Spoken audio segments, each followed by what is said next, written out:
ಕೂಡಲ ಸಂಗಮ ದೇವಾ ಕೂಡಲ ಸಂಗಮ ದೇವಾ ಕೂಡಲ ಸಂಗಮ ದೇವಾ ಕೂಡಲ ಸಂಗಮ ದೇವಾ. सर्वांना नमस्कार. शरणू शरणार्थी, विशेषतः विद्यार्थी मित्रांना नमस्कार.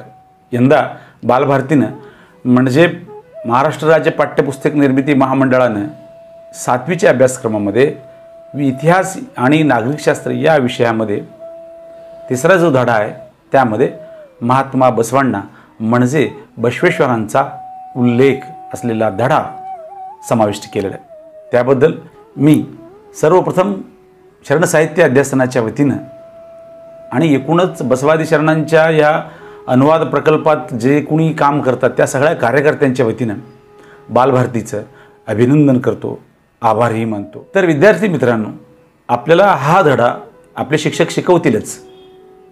धड्यापुरतं म्हणजे एक संत म्हणून महात्मा बसवांना नक्कीच आपल्याला आपल्या वर्गातले शिकवतील शिक्षक, परंतु एक संत, एक समाजधुरीण, एक तत्वज्ञ, एक कुशल प्रशासक आणि जग बदलायला निघालेला योद्धा अशा विविध पातळीवर महात्मा बसवेश्वरांचा आपण अभ्यास केला पाहिजे, समजून घेतलं पाहिजे. बस आपल्या धड्यातील जो तपशील आहे आपण त्याच्याकडे पाहणारच आहोत, पण एकूण महात्मा बसवांनांचा जो चरित्र आहे ते आपण पाहूया, समजून. 1947मध्ये आपला देश स्वतंत्र झाला, ब्रिटिशांच्या जोखडातून आपण स्वातंत्र्य झालो आणि 1950मध्ये आपण प्रजासत्ताक राज्यपद्धतीचा स्वीकार केला. त्याच्यानंतर भाषावर प्रांतरचना झाली. 1960मध्ये महाराष्ट्र हे मराठी भाषिकांचं स्वतंत्र राज्य झालं, तसं कर्नाटक हे कन्नड भाषिकांचं स्वतंत्र राज्य झालं. महात्मा बसवांना यांची वचनसंपदा म्हणजे आपण जसं आपल्या वारकरी संत परंपरेमध्ये ज्ञानोबा आहे, नामदेव महाराज, तुकाराम महाराज आणि सगळे एकनाथ महाराज हे या संत आहेत. या संतांनी जे काही रचना केली त्याला आपण अभंग म्हणतो. तसं कन्नड संतांनी ज्या रचना लिहिल्या, विशेषतः बसवांनांच्या काळातील लोकांनी 12व्या शतकात त्यांना वचनं म्हटली जातात. ती पदच आहेत. अभंगाला जसं पद आहे तसं ते पदच आहेत, परंतु हे प्रोज पोएट्री हा प्रकार आहे, गद्यपद्य प्रकार आहे. म्हणजे उत्तरमध्ये गोदावरी नदी आणि दक्षिणमध्ये कावेरी नदी, गोदावरी ते कावेरीच्या खोऱ्यामध्ये महात्मा बसवेश्वर आणि त्यांची शरणं होऊन गेले. सुरुवातीलाच एक गोष्ट मी जाणीवपूर्वक सांगतो. शरण म्हणजे आपण संत जसं म्हणतो, नामदेवराय, तुकाराम महाराज, ज्ञानोबा माऊली, एकनाथ महाराज, जनाबाई हे सगळे संत म्हणून ओळखतो आपण त्यांना. निवृत्तीनाथ, सोपानदेव हे सगळे संत आहेत. तसं संतांना कन्नड शब्द आहे, ते शरण म्हणतात त्यांना. 12व्या शतकात शरण परंपरा सुरू झाली आणि या शरण परंपरेचं नेतृत्व होतं त्या राज्याचे महामंत्री असलेले बसवेश्वर यांच्याकडं. त्यांनाच आपण बसवांना म्हणतो. आपल्याकडे इंग्रजीमध्ये आपण ब्रदर म्हणलं की सहज भाऊ म्हणतो. इंग्रजीमध्ये काय म्हणतो आपण? भाऊ म्हणतो. तर मोठा भाऊ असेल तर एल्डर ब्रदर, लहान भाऊ असेल तर यंगर ब्रदर. भाऊ ही एकच संकल्पना आहे. तसं कन्नडमध्ये मात्र भाऊ म्हणलं की भाऊ होत नाही आहे. आपण दादा म्हणतो, दादा म्हणलं तर तो मोठाच असतो. लहान भावाला लहान भाऊ म्हणून सांगावं लागतं, दादा हा मोठा असतो. पुन्हा वेगळं सांगायची गरज नाही, ते माझे थोरले बंधू आहेत, ते माझे दादा आहेत. दादा यात शब्दातच आलं की ते थोरले बंधू आहेत. तसं बसवांना अण्णा हा शब्द कन्नडमध्ये थोरला भाऊ इंडिकेट करतो. कन्नड भाषेमध्ये फक्त भाऊ ही संकल्पना नाही आहे.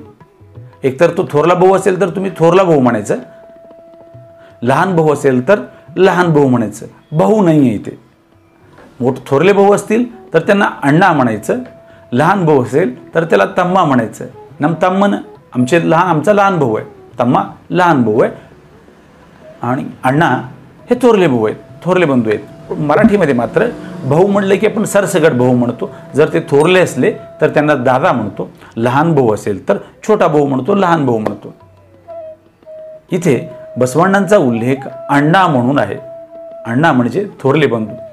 महात्मा बसवांना वडिलांनंतर थोरले भाऊ, आपले मोठे भाऊ जसं काळजी घेतात कुटुंबाची जबाबदारीची, लहान मुलांना ते पितृव्रत प्रेम देतात, तसं महात्मा बसवांना तत्कालीन समाजाचे थोरले बंधू झाले, अण्णा झाले.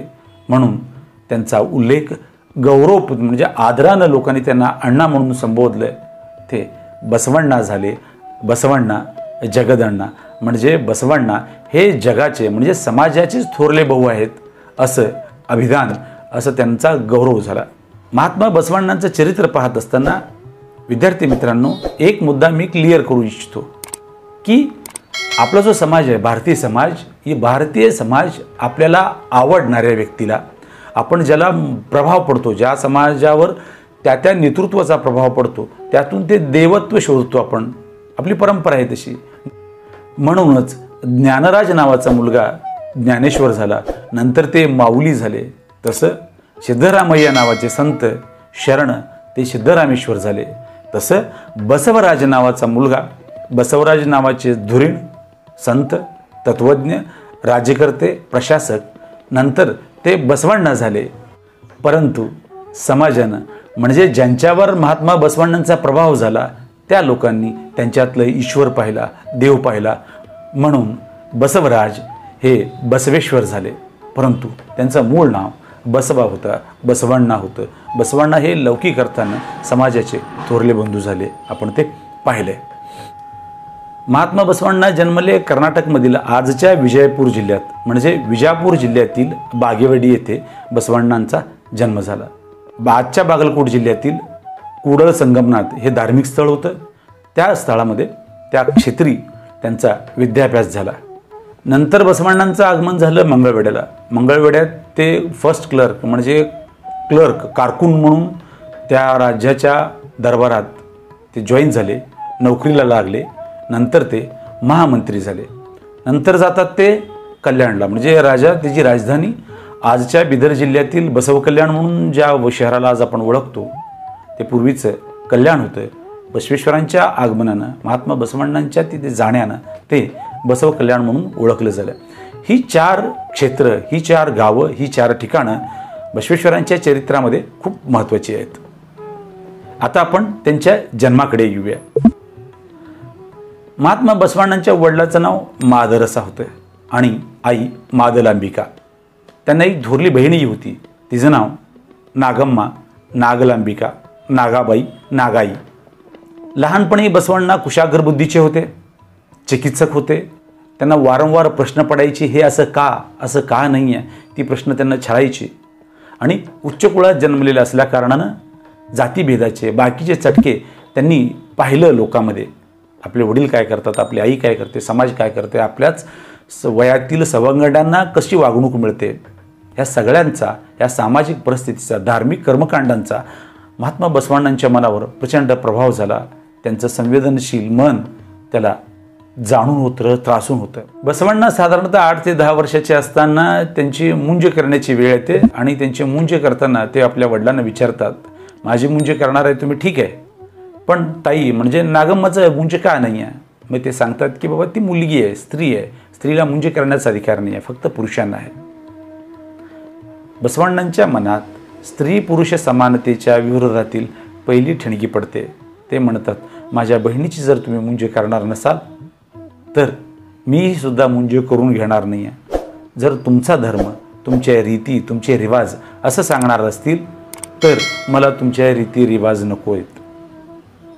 जर तुम्ही धर्माच्या नावाने हे सगळं सांगत असाल मला, तर मला तुमचा असा धर्मही नको आहे जो धर्म मला माझ्या बहिणीपासून वेगळं करतो. मी श्रेष्ठ आणि माझी बहीण कनिष्ठ मुलगी म्हणून असं जर तुमचा धर्म सांगणार असेल तर मला तुमचा धर्म नको. मग बसवण्णा घरातून बाहेर पडतात, कुडल संगमला येतात. कुडल संगम आजच्या बागलकोट जिल्ह्यातील अलमट्टी धरणापासून जर आपण खाली गेलं तर तिथं ते ठिकाण आहे.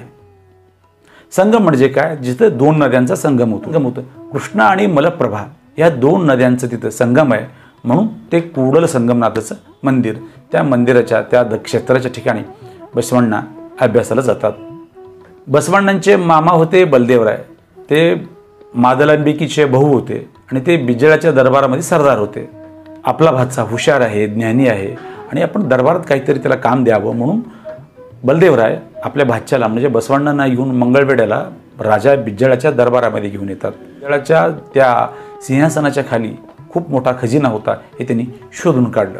इथून त्यांच्या विद्वत्तेची, त्यांच्या हुशारीची आणि त्यांच्या एकूणच आकलनाची जाणीव राजा बिज्जळाला झाली. त्या संपत्तीच्या बळावर बिज्जळानं आपलं जे राजधानी आहे मंगळवेढ्याहून आजच्या बसव कल्याणला हलवलं. बसवांना फर्स्ट क्लर्क म्हणून कर्णिका, जे आज आपण जे फर्स्ट क्लर्क म्हणतो कुठल्याही सरकारी कार्यालयामध्ये, तिथं फर्स्ट क्लर्क म्हणून तिथे जॉईन झाले त्या राज्याच्या दरबारात. नंतर मात्र ते महामंत्री झाले. महामंत्री म्हणजे आजच्या भाषेत पंतप्रधान म्हणूया आपण त्याला, ते पंतप्रधान झाले. दरम्यानच्या काळात महात्मा बसवांनांचं त्यांचे जे मामा होते बलदेवराय, त्यांची मुलगी गंगांबिका, गंगाबाई, गंगम्मा यांच्याशी लग्न झालं. कायदा करून समाजावर नियंत्रण ठेवणं नव्हे तर कायद्याची गरजच पडणार नाही अशा समाजाची निर्मिती करण्याचा ध्यास महात्मा बसवांनांनी धरला होता. आपल्या अभ्यासक्रमामध्ये महात्मा बसवांनांचा उल्लेख संत म्हणून जरी असला तरी ते तत्त्वज्ञ आहेत, कुशल प्रशासक आहेत, संवेदनशील मनाचे कवी आहेत. आज सुमारे 1500 त्यांची वचनं म्हणजे अभंगरचना, त्यांचे कविता उपलब्ध आहेत. याही उपर महात्मा बसवांना समाजसुधारक आहेत, बंडखोर विचारवंत आहेत. जाती धर्माच्या नावानं होणारे मतभेद, स्त्री पुरुषाच्या नावानं होणारे मतभेद किंवा देवाधर्माच्या कर्मकांडाच्या नावानं होणारी हत्या, हे सगळे रोखणारे महात्मा बसवांना बंडखोर विचारवंत आहेत, बंडखोर कार्यकर्तेही आहेत. त्यांचं एक विधान आहे, एक वचन आहे, ते खूप प्रसिद्ध आहे. 12व्या शतकापासून आजपर्यंत ते वचन प्रत्येक पातळीवर सांगितलं जातं. जे श्रमप्रतिष्ठा म्हणजे शारीरिक श्रम, काम याला प्रतिष्ठा देण्याचं वचन आहे ते बसवांनांचं असं, कायकवे कैलास. कायक म्हणजे काम, वर्क. कैलास म्हणजे ईश्वर. श्रमातच ईश्वर आहे असं ते म्हणाले. म्हणजे जिथे राबती हात ते ते हरी, ही महात्मा बसवांनांची शिकवण होती. आपले ज्यांना आपण आधुनिक भारताचे जनक किंवा पहिले पंतप्रधान आपले जे होते पंतप्रधान नेहरू, पंडित जवाहरलाल नेहरूंचं एक वाक्य आहे, आराम हराम आहे. म्हणजे आयतं खाणं, दुसऱ्यांच्या श्रमावर आपण जगणं हे हराम आहे. ते बसवांनांनी 12व्या शतकात सांगितलं होतं कन्नडमध्ये, कायकवे कैलास. त्याला इंग्रजीत वर्क इज वर्शिप असं म्हणता येईल. आपल्या अभ्यासक्रमामध्ये कायकवे कैलासचा उल्लेख आहे आणि अनुभव मंटपाचाही उल्लेख आहे. अनुभव मंटप म्हणजे काय? अनुभव मंटप ही संस्था जगातली पहिली धर्मसंसद, सामाजिक संसद म्हणून ओळखली जाते. सर्व जाती धर्माचे लोक, श्रीमंत गरीब, उच्च नीच, स्त्री पुरुष सगळेच कॅटेगरीतील लोक त्या सभागृहात एकत्र यायचे, विचारमंथन करायचे, आपले मतं सांगायचे आणि दुसऱ्यांची मतं ऐकून घ्यायचे.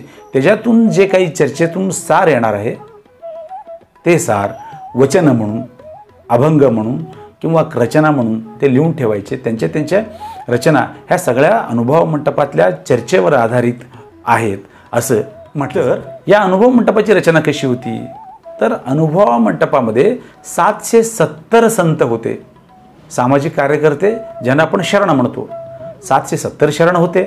त्यापैकी 70 महिला होत्या, स्त्री होत्या. म्हणजे 700 पुरुष, 70 महिला होत्या. त्या 770 शरणांपैकी साधारणतः 250 शरण हे वचनकार होते. म्हणजे 250 संतांनी, 250 शरणांनी आपल्या रचना, आपली वचनं लिहिलेली आहेत, ते उपलब्ध आहेत. कायक या संकल्पनेनंतर बसवांनांनी दासोह ही संकल्पना दिली. म्हणजे तुमच्याकडं जे काही आहे, तुम्ही जे कमवता त्यातला ठराविक हिस्सा समाजाला न देता तुम्हाला जेवढं आहे ते तुमच्याकडे ठेवायला पाहिजे आणि उर्वरित समाजाचं आहे म्हणून समाजाला दिलं पाहिजे. ही भूमिका, हा विचार दासोह या संकल्पनेमध्ये अभिप्रेत आहे. महात्मा बसवेश्वरांचे कायक आणि दासोह हे 2 विचार आहेत ना, जगातल्या प्रत्येक मानवी समूहाला, एकूणच समाजाला दिशादर्शक आहेत. दारिदीप, लाईट हाऊस प्रमाणे ते दिशादर्शक आहेत. महात्मा बसवांनांनी कर्मकांड नाकारली. देवाच्या नावानं होणारे हिंसा, बळी हे त्यांनी नाकारलं.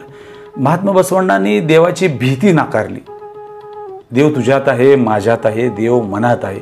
देव कुठल्या मंदिरात वगैरे नाही आहे. मंदिरात फक्त पुजारी असतात, पुजाऱ्यांचं अर्थकारण आहे.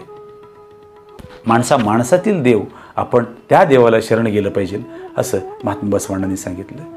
सुरुवातीला सांगितल्याप्रमाणे महात्मा बसवांनांनी स्त्री पुरुष भेद नाकारले, कर्मकांड नाकारली, पाप पुण्याच्या संकल्पना नाकारल्या, स्वर्ग नरकाच्या संकल्पना नाकारल्या.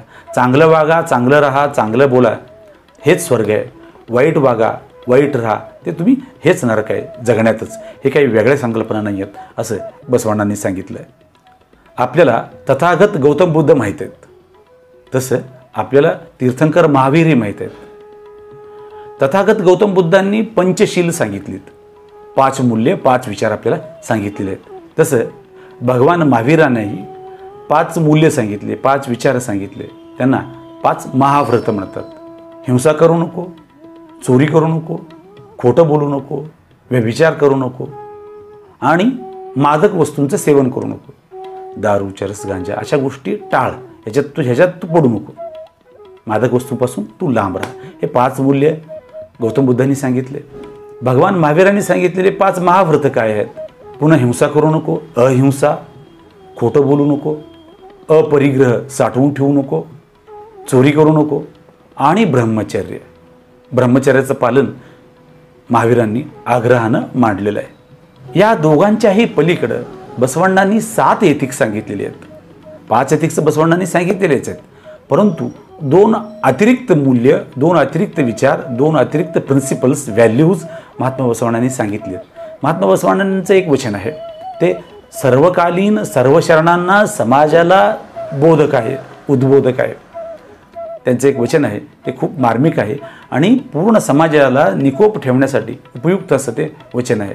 ते सांगतात, चोरी करू नको, हिंसा करू नको, खोटं बोलू नको आणि इतरांचा द्वेष करू नको. 5वं आहे, रागावू नकोस. 5 एथिक्स बसवण्णांनी सांगितले होते. 2 ॲडिशनल एथिक्स काय आहेत तर स्वतःचं कौतुक सांगू नको. मी लय हुशार आहे, मी लय तत्त्वज्ञ आहे, माझ्यामुळं सगळं जगात चाललं आहे, असं स्वतःचं कौतुक सांगू नको. वर्णन स्वतःचं मोठेपणा सांगू नको. दुसरं, तोंड पाटीलकी करू नको. तोंडासमोर कौतुक लोक सांगू, साहेब लय तुम्ही भारी, लय भारी, तुमच्यामुळं सगळं जग चाललं आहे, असं एकमेकाचं खोटी स्तुती करू नको समोर. हे 7 एथिक्स सांगितले. हे 7 एथिक्स कसे आहेत, हे 7 मूल्य कसे आहेत तर हे कूडल संगम देवाला म्हणजे ईश्वराला प्राप्त करण्याचे, ईश्वराला प्रसन्न करण्याची ही रीत आहे. ते कन्नड वचन मी मुद्दाम सांगणार आहे. कलबेड ಕೊಲ್ಲಬೇಡ ಹುಸಿಯ ನುಡಿಯಲು ಬೇಡ ಮುನಿಯಬೇಡ ಅನ್ಯರಿಗೆ ಅಸಹ್ಯ ಪಡಬೇಡ ತನ್ನ ಬಣ್ಣಿಸಬೇಡ ಇದಿರು ಹಳೆಯಲು ಬೇಡ. ಇದೇ ಅಂತರಂಗ ಶುದ್ಧಿ, ಇದೇ ಬಹಿರಂಗ ಶುದ್ಧಿ, ಇದೇ ನಮ್ಮ ಕೂಡಲ ಸಂಗಮ ದೇವನ ಒಲಿಸುವ परी. ईश्वराला प्रसन्न करण्याचा हा मार्ग आहे. म्हणजे तुम्हाला तपश्चर्या करायची गरज नाही, एका पायावर 12 वर्ष उपाशी राहायची गरज नाही आहे. तुम्ही जर हे 7 नियम पाळलात तर तुम्हाला कूडल संगम देव म्हणजे ईश्वर सहज प्रसन्न होईल, तुमच्यावर देवाची कृपा होईल. एवढं सोपं सुटसुटी तत्त्वज्ञान महात्मा बसवेश्वरांनी सांगितलं. महात्मा बसवेश्वरांचा कार्यकाळ 1105 ते 1167 असं सांगितलं जातं. म्हणजे सगळ्याच महापुरुषांच्या जन्म आणि मृत्यूच्या तारखाबद्दल घोळ आहे, एकमत झालेलं नाही. अभ्यासकांचे 2-3 मतं आहेत. महात्मा बसवण्णाही त्याला अपवाद नाही आहेत. यांच्याही एकूणच वय म्हणजे आयुष्य किती जगले, ते जन्मले कधी, ते गेले कधी, ह्याबद्दलही अभ्यासकामध्ये मतभेद आहेत. परंतु 1905 जन्म आणि 1967 त्यांचा शेवट झाला असं मानलं जातं. सुरुवातीला सांगितल्याप्रमाणे कृष्ण आणि मलप्रभाच्या संगमावर जे कूडल संगम देव आहे, कूडल संगमनाथ, कूडल संगम जी जागा आहे, त्या जागी महात्मा बसवण्णांचा शेवट झाला. तिथं त्यांनी अखेरचा श्वास घेतला, तिथं त्यांनी देह ठेवला. महात्मा बसवण्णांच्या नेतृत्वाखालील या कल्याण पर्वात म्हणजे ह्या शरण चळवळीत 770 शरण होते. त्यापैकी 250 शरणांनी वचनं लिहिली आहेत, अभंग लिहिली, ते आपण पाहिलं. आपण अनुभव मंटपाचा उल्लेख केला. अनुभव मंटपाचे अध्यक्ष होते पहिले, त्यांचं नाव अल्लम प्रभुदेव. दुसरे अध्यक्ष होते चन्नबसवण्णा आणि तिसरे अध्यक्ष होते आमच्या सोलापूरचे सिद्धरामेश्वर सिद्धरामय्या. अनुभव मंटपाच्या स्थापनेनंतर 12 वर्षानंतर त्याला अध्यक्ष मिळाले. म्हणजे बसवण्णा योग्य माणसाच्या शोधात होते आणि ते योग्य माणूस म्हणजे अल्लम प्रभुदेवांच्या रूपानं त्यांना ते अध्यक्ष मिळाले. आणि हे अनुभव मंटपच जगातील पहिली संसद म्हणून ओळखली जाते. कोणत्याही भेदभावाच्या आधारावर तुम्हाला प्रवेश न नाकारता फक्त आणि फक्त तुम्ही माणूस आहात या एकमेव निकषावर तुम्हाला तिथं प्रवेश दिला गेला. अनुभव मंटपामध्ये जे लोक आत गेले ते जाताना आपापली जात, आपण ज्या कुळात जन्मलो त्या कुळाचा वारसा घेऊन आत गेले. काय काय झालं त्याच्यात? कक्कया नावाचे शरण आत गेले, ते ढोर होते, ते ढोर कक्कया म्हणून आत गेले. हरळया नावाचे म्हणजे चांबार म्हणून हरळया होते, ते आत गेले. जाताना ते ढोर, महार, चांबार, सुतार, बुरुड, धोबी, परीट म्हणून ती सगळी शरणं आत गेले. बाहेर येताना मात्र सगळे त्यांचे त्यांचे जाती किंवा त्यांचे त्यांचे कुळाचं नाव विसरून ते लिंगवंत म्हणून बाहेर पडले, शरण म्हणून बाहेर पडले आणि ते सगळे समान धाग्यात गुंफले गेले. काय बाबा? तर ते सगळे शरण होते. मग शरण असणं म्हणजे काय? शरणात कोण उच्च नसतो, कोणी श्रेष्ठ नसतो, स्त्री ही दुय्यम नसते, पुरुष श्रेष्ठ नसतो, कोणती जात उच्च नसते, दुसरी एखादी जात कमी दर्जाची नसते, कोण शूद्र नसतं आणि कोणी श्रेष्ठ नसतं. कारागिरी म्हणजे श्रम, आपण जे काम करतो त्याच्यावरून आपली जात ठरली, असं महात्मा बसवेश्वरांनी सांगितलं. गंगांबिकाप्रमाणे बसवांनांच्या आणखी एक पत्नी होत्या, दुसऱ्या पत्नी होत्या. त्यांचं नाव नीलम्मा, नीलाबाई, नीलांबिका. नीलांबिका यांच्याही रचना आहेत, त्यांनीसुद्धा अभंग लिहिलेली आहेत, त्यांची कवनं आज उपलब्ध आहेत. महात्मा बसवेश्वरांच्या या चरित्रानंतर आपली जर धडा जिथं संपतो स्वाध्यायामध्ये प्रश्न आहे, महात्मा बसवेश्वरांच्या कार्याचा समाजावर झालेला परिणाम काय? आपण त्या परिणामाविषयी चर्चा करूया आणि थांबूया. महात्मा बसवेश्वरांच्या कार्याचा परिणाम इतका खोलवर झाला की कायदा करून नव्हे तर कायद्याची गरजच पडणार नाही अशा समाजाची निर्मिती झाली. यात 2-3 गोष्टी महत्त्वाच्या आहेत. बसवांना महामंत्री म्हणून साधारणतः 36 वर्षांचा त्यांचा कार्यकाळ आहे. त्या 36 वर्षाच्या कार्यकाळात कल्याण नगरीत म्हणजे राजा बिज्जळाला एकही युद्ध करावं लागलं नाही. ते त्या बसवण्णांच्या विचाराचा, त्यांच्या राजनैतिक कार्याचा ते यश होतं. दुसरं, एका वचनामध्ये ते सांगतात की कल्याणमध्ये भिकारी नाही आहे, कल्याणमध्ये कोण मागणारा नाही आहे. म्हणजे याचा अर्थ असा की कल्याण नगरीमध्ये लोक सगळे स्वयंपूर्ण होते, सगळे कामात मग्न होते, आपापलं काम करायला ते सगळेच मस्त होते, व्यग्र होते. म्हणून तिथं कोण मागणारं नव्हतं, तिथं कोणी भिकारी नव्हतं. ऑब्व्हियसली कल्याणामध्ये चोर नव्हती, पण तोच मुद्दा, सगळेच कायकनिष्ठ होते. चोरी करणाऱ्याला पश्चाताप झालेला आहे, आयतं खाणाऱ्याला पश्चाताप झालेला आहे. सगळ्याच गोष्टी बसवण्णांनी रिएस्टॅब्लिश केल्या होत्या, नव्यानं मांडणी केली होती. त्यांनी कर्माची मांडणी नव्यानं केली होती, देवाची मांडणी नव्यानं केली होती, मूल्यांची मांडणी नव्यानं केली होती, पापपुण्याची मांडणी नव्यानं केली होती. कर्मकांड त्यांनी नाकारले होते. जातीभेद विरहित समाजाची निर्मिती करण्याचा त्यांनी ध्यास घेतला होता.